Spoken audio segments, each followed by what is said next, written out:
Welcome back, listeners. Lee Jones here, along with my recruiter in crime, Christos Perdikis. This special mini source is for the recruiters not currently in Australia who may be thinking about or considering a move down under. In this episode, we will cover off where you should consider moving to, visas, work rights, the timelines you need to keep in mind, and a little bit more just about the Australian market in general. Chrissy, welcome to the show. How are you first and foremost? Thank you, Leroy. I'm very well. How are you? I'm good, mate. Beautiful sunny day here in Melbourne. Well, it was sunny when we walked in. Who knows what we'll get when we walk out. Biblical storms is what they're saying, so I can't wait to make that drive home, right? It's going to be awesome. I'll be stuck on the freeway. All right. Yeah, Lee, take us through. I guess first up, I think it's important we talk about our experience placing recruiters from the UK and Ireland into agencies here in Australia. Yep. Take us through that. Yeah, so I think first and foremost, what a lot of people from overseas in recruitment, when they come to Australia, what they probably aren't aware of is just how high a percentage of recruiters in the Aussie market, in particular in Melbourne and Sydney, are expats, typically from the UK and Ireland. And Chrissy, I think even for us, we've worked in some pretty big businesses and big offices, and I think we go back to our time with one of those businesses. We were in an office of about 100 people, and it was probably, what do you think, 70% expats? Yeah, give or take. Yeah. So the Aussie accent was actually the strange one. I think you get it a lot of times when we meet new clients. I think they're surprised that we're that we're not Poms or anything like that, and they're like, "Oh, you guys are Aussies. You got an Aussie accent." Yeah. But yeah, that's So that's a bit about the Aussie market. And I think for us in particular at Sorciety, I'd probably say 50 or 60% of our placements, at least over the last 12 to 18 months, have been people moving out from overseas. But we also do a lot of placements of people who are already here and sponsored and moving them to other businesses. So it's something that we do have experience in.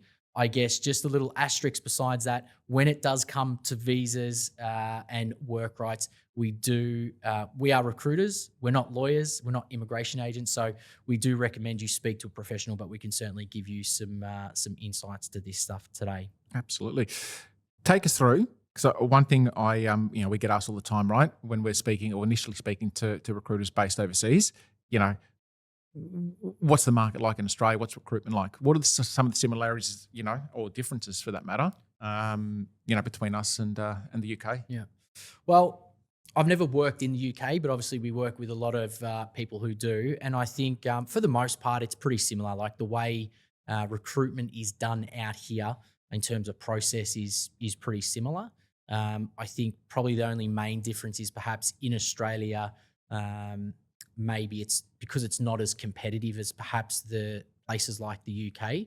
A lot of people tell me it can be a bit easier out here to get meetings and stuff like that. Would you agree? 100%. I think one thing I find, and having worked with a lot of English and Irish recruiters over the journey, is just that. Their market is so much more saturated and competitive that they have to be just stronger.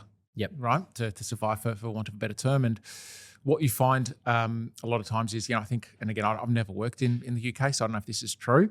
They'll be calling a client, they'll be told literally fuck off. And that's just doesn't happen in Australia. So I think we're, nicer, from a business sense. Yeah. And what reception do you typically get, like, with the resumes of overseas recruiters coming to Australia? Like, is it typically well received? And what's kind of the sentiment towards people coming from overseas from the Aussie agencies? It's really positive. The majority of the time it's going to be really, really positive. Well, right? most of the managers are Irish or English themselves. Well, that's right. So, there's probably someone that they know if they're from this, from a similar, the same city or same region, whatever it is. But most of the time, depending on their experience, and it's just like anything here, right? If there's a candidate that's moved every 6-7 months and has had 3 roles in 2 years, there's probably not going to be a lot of reception to that, considering that, there's a fee and then there's a visa fee on top of that as well. But, if we have the, good longevity, good billings, all that sort of normal stuff, 9 times out of 10, it's looked upon really, really favourably. Yeah.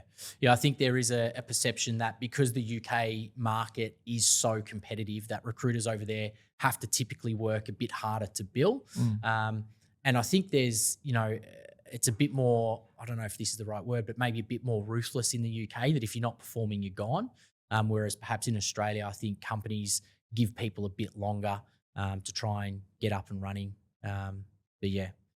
What about like from speaking to your candidates and so forth, like what do you think are some of the main challenges for anyone coming from overseas, starting their first recruitment job in Australia? What do you think the main challenges could be? And this doesn't necessarily have to be work. This could also just be on a personal and a lifestyle front. Well, that's the first thing I was going to say, right? In terms of, what you find with a lot of the expats, their work circle becomes their social circle. Yep. Right? So it's finding that environment and, meeting those people before you join. They're saying, hey, I'm going to be I'm new to this country. I don't have family. I don't have, friends here or whatever it is. You got to build that network. It's so important, right? The ones that survive long-term here, it's because they have a social network. Yep. So I'd be, recommending meet as many people as you can within that team. Like might not be able to meet everyone, but go through that process. Yep. Meet them face to face when you're here to understand that just the cultural intricacies of each business. I think that's one sort of challenge. I think, look, the other one from a business point of view is just getting to know the market, right? And getting to know the actual companies that recruit in that market and your clients. So, recruitment, the role types that you recruit. What you don't know is, the local companies here. Understanding the local business culture, the relationships you need to build. And that just takes time. Yeah. That's all that is. Surround yourself with people, who know the market, and you'll be okay. And get in the office, importantly. 100%. I think there's a lot of personal challenges as well, and I don't think people can underestimate that. Like at the end of the day, you're on the other side of the world, so you've got to cope with or deal with time difference, to be able to speak to your friends, family, your parents, that kind of stuff. It's not easy to get a place to live and a rental in places like Bondi or St Kilda, which is typically where all the expats go.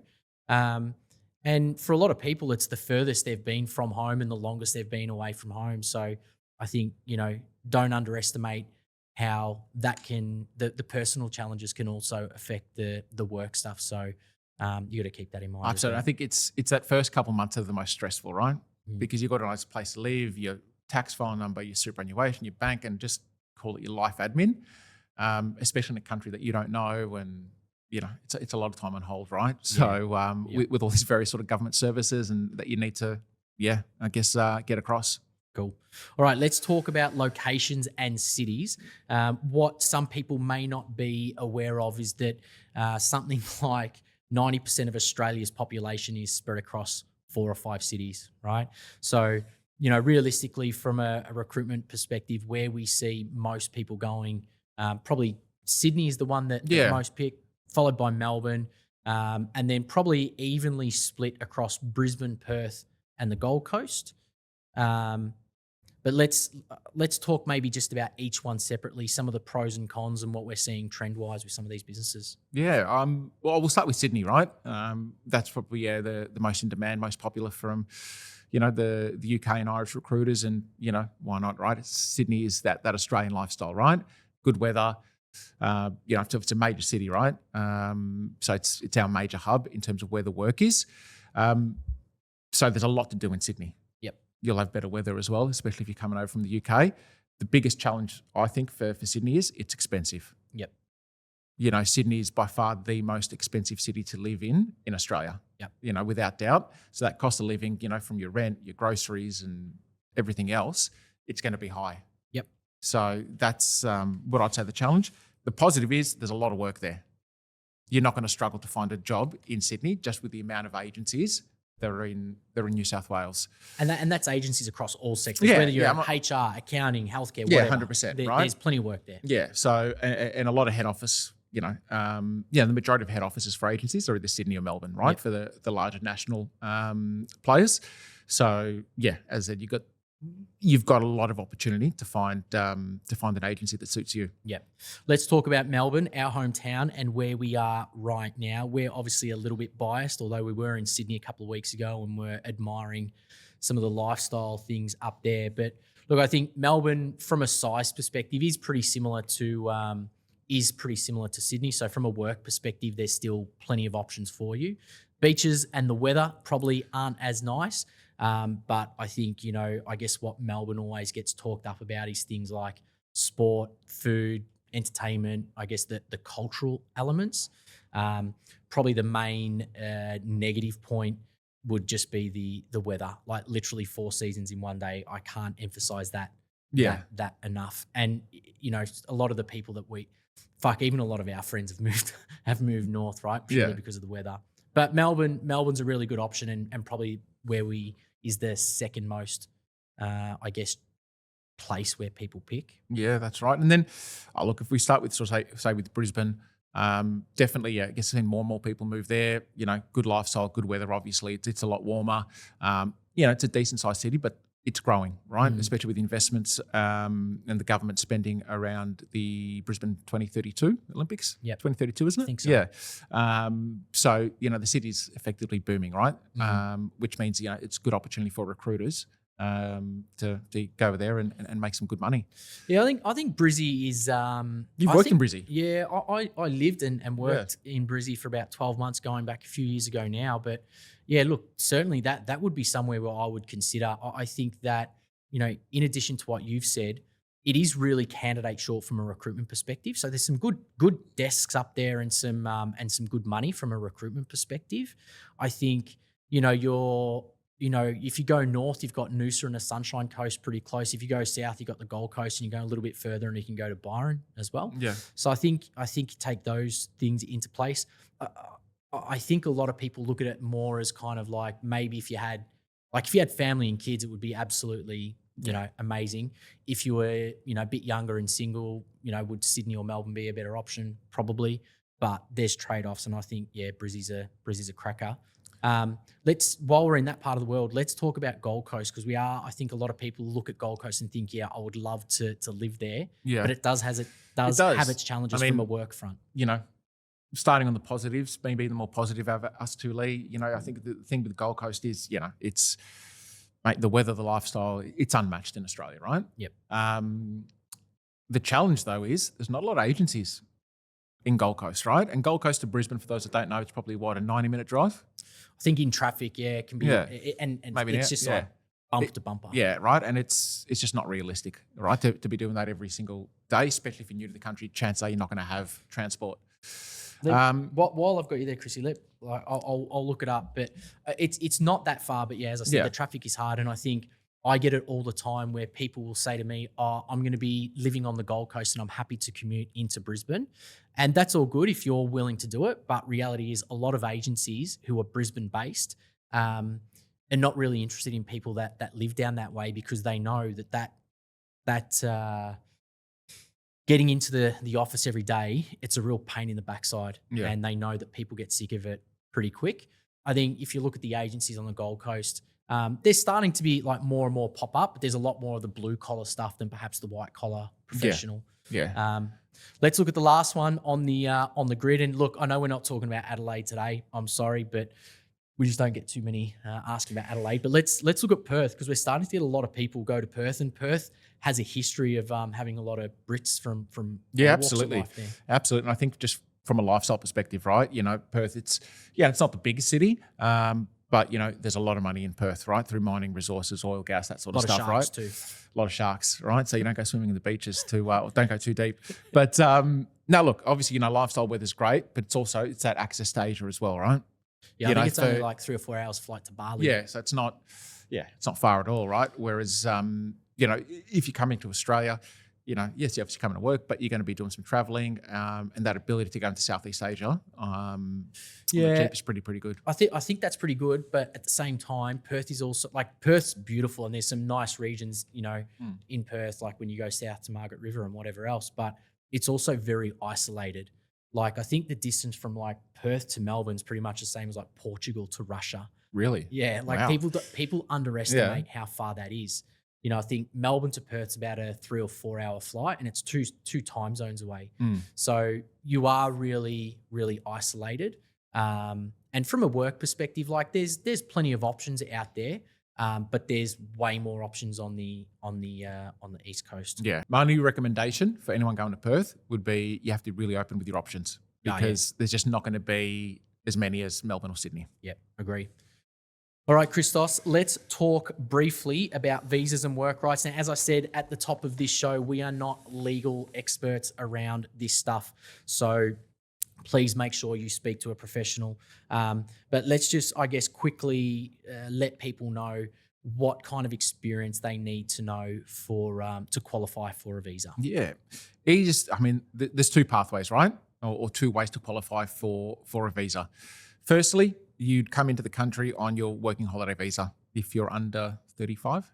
Well, it depends what country your passport is. So for some countries it's 30, for some it's 35. Yep.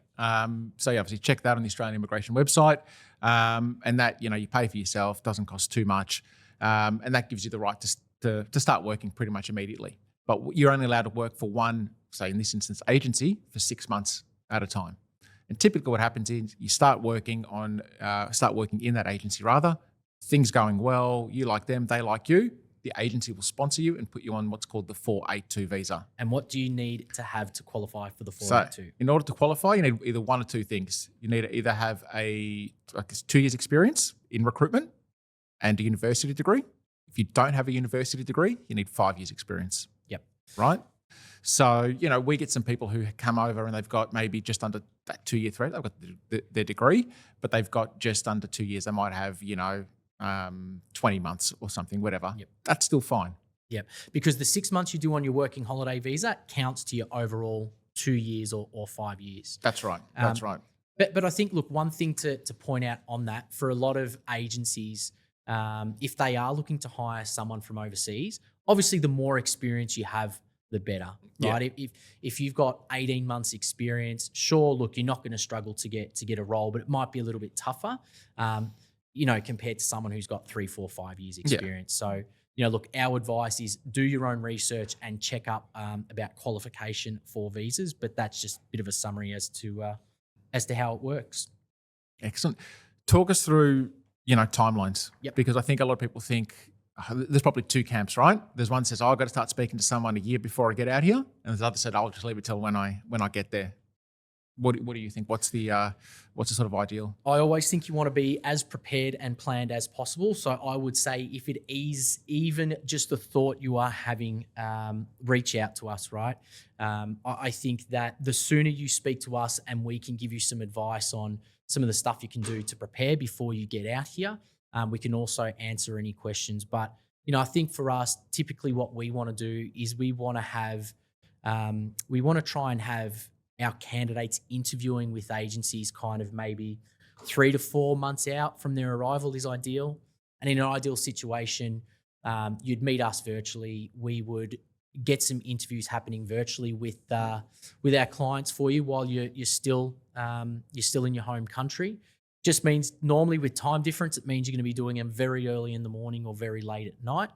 And the aim is that you can, jump on a plane knowing that you've at least got a couple of final interviews when you arrive in that city, that you can go and meet these companies in person and get an offer. Just on that, how important, sorry to interrupt, but how important is it to meet face-to-face? What is, your experience, our data tell us in terms of, the candidates that make a decision face-to-face as opposed to over? I would say that meeting the agencies face-to-face before you accept an offer has a massive impact on whether or not that first role for you in that city or in Australia is going to work out. And that first role and what you do and how long you last is going to be crucial to what options you have overall in your career here in Australia. Because if it doesn't work out, the perception in market will be that you failed, right? And it could have just been you turn up day one and you just think, fuck, I've been sold a lemon and this isn't what I thought it would be. But and look, there will be agencies that will offer and put contracts to people before they arrive. And I get it, right? Like, it would be awesome to know you can get on that plane knowing you've got a job when you get to Sydney. It's one less thing that you need to do. And I 100% get that and I respect that. But it is massively risky, okay? Because so often we'll have recruiters who have got, say, 3 or 4 options through us when they get to, let's say, Sydney or Melbourne. And before they land, it's like, okay, these are the this is my preference. And then they get here, they meet those agencies in person, they check out the office, they meet the team, they go for drinks, lunch, whatever, and their preference completely flip. So, you know, my advice and what we typically try and do is to get people to meet. And it's financially better for us for someone to get a contract and an offer. But more often than not, it leads to things that aren't great for anyone. Yeah. But look, I think, as I said, for anyone thinking about a move, it's a really exciting time of life. I mean, you know, Chris, you think about how many expats we've worked with over the years and that we've hired and worked alongside, and some of these people are our best friends, and there's not too many that go home. Yeah. You know, like so many of them have ended up starting families out here, and, you know, their kids have got Aussie accents and like footy and follow Australia in the cricket rather than England. So, you know, look, all I would say is if you're starting to think about it, reach out to Chris or I. Would love to have a chat, give you some more insight to the market, because it can be something that's really good for your career and your life just in general. Fantastic. Anything else to add here, Christos, with regards to the visas? No, I think it's... Or just coming to Australia in general? It's just do your research. Yep. You know, do your research, be diligent with it. And as I said, it's just take that longer term approach, right? Yep. Because I know, I agree with you as well, right? I know if I was going overseas, you know, half you says, oh, mate, I just want to have that security and have that job. But, you know, taking that extra week, and what you'll find is you'll typically go through that process. It might be, you know, that final interview. Most companies will almost make, not necessarily a verbal offer, but they'll give you the indication. An indication, yeah. It's, hey, you know what? We like you. We want to offer you when we meet in person, just so you can qualify us. Well, a lot of times I'll still put something in writing and say, this is what the offer's going to look like and everything like that, but just not a contract. Yeah. So, take your time, do your research, speak to Society. We'll sort you out. Fantastic. Thank you, Lee.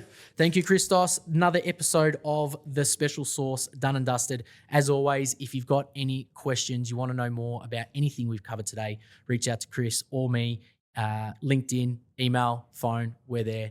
Thanks again for listening. Peace out. That's a wrap for this episode of The Special Sauce. We hope that you're walking away with some insights that you can actually use every day on your desk. If you enjoyed the conversation, follow, like, subscribe, or leave a review so we can reach more recruiters just like you. For more about Society, check out our website on society.com or follow us on LinkedIn. Thanks for listening, and see you next time on The Special Sauce.